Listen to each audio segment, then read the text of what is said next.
ప్రభుత్వం ఇచ్చిన ఈ వివరణపై బీఆర్ఎస్ నేతల నుంచి కూడా రియాక్షన్స్ వస్తూ ఉన్నాయి. బీఆర్ఎస్ నుంచి మాజీ మంత్రి నిరంజన్ రెడ్డి మాట్లాడుతున్నారు. ఒకసారి ఆయన ఏం మాట్లాడుతున్నారో చూద్దాం.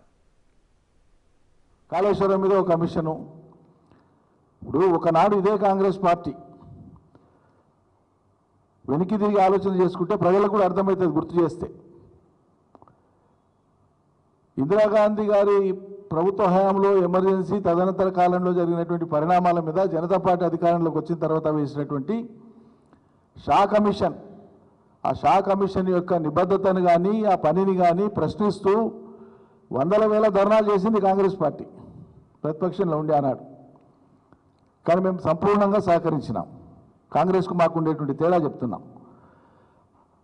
ఆనాటి ఇందిరాగాంధీ గారి ప్రభుత్వ కాలంలో జరిగినటువంటి అవకతవకల మీద కానీ అతి మీద కానీ ఎక్సెసెస్ మీద కానీ ఆనాడు జరిగినటువంటి జైళ్లలో వేయడం మీద కానీ జరిగిన మరణాల మీద కానీ వీటన్నింటి మీద దమనకాండ మీద షా కమిషన్ ఏర్పాటైతే దాన్ని వ్యతిరేకించి అణువణువున చిన్నబుచ్చి కమిషన్ యొక్క సార్థకతను ప్రశ్నించినటువంటిది కాంగ్రెస్ ప్రభుత్వం. అయితే వీళ్ళ ఉద్దేశాలని మనం పసిగట్టాలి.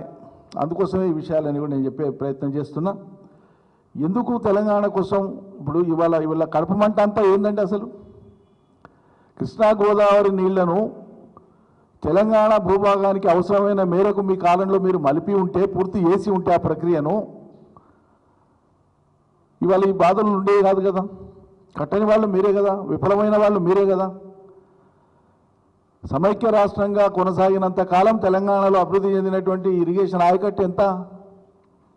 తెలంగాణ వచ్చినాక మా ప్రభుత్వ హయాంలో కేసీఆర్ ప్రభుత్వంలో చేసింది ఎంత? లెక్కలు ఉన్నాయి కదా.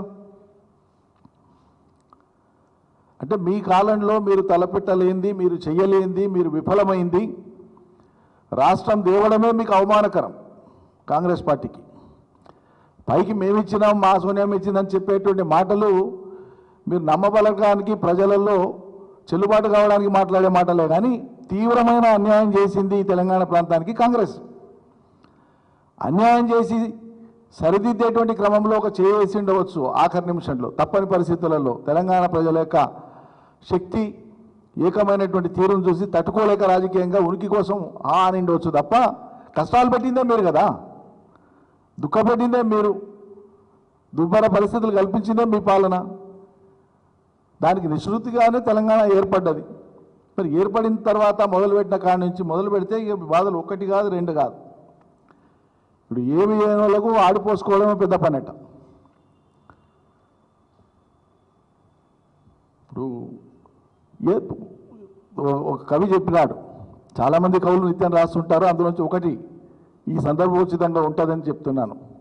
తెలంగాణ గోస, తెలంగాణ బాధలు అర్థం కావాలంటే ఆ పదం అర్థమవుతుంది ప్రజలకు ఎవరికైనా. ఏం చెప్తాడు ఆయన? ఆకలి ముందు ఆకాశం చిన్నది అంటాడు. అంటే తెలంగాణ సమాజం అనుభవించినటువంటి ఆ బాధ, దుఃఖం ముందు, ఆ ఆకలి ముందు, ఇగో ఈ ఆకాశం మనకు కనిపించినంత దూరంగా కనిపించేటువంటి ఆకాశం ఉందో, ఎక్కడి దాకా మొదలవుతుందో ఎక్కడి దాకా చివరైతే తెలియని ఆకాశం అవుతుందో అదే చిన్నది ఆకలి కంటే అని చెప్తాడు కవి. ఇగో అటువంటి ఆకలిని జయించడానికి ఒక శాశ్వత పరిష్కారం కోసం మొదలుపెట్టినటువంటిది కాళేశ్వరం ప్రాజెక్టు. మీ చాతగానితనం అడుగడుగున కనిపిస్తూ ఉంది. కాళేశ్వరం మిమ్మల్ని వెక్కిరిస్తూ ఉంది కాబట్టి అడుగడుగున మీరు ఆ కడుపు మంట మీకు కూలింది 2 పిల్లర్లు అయితే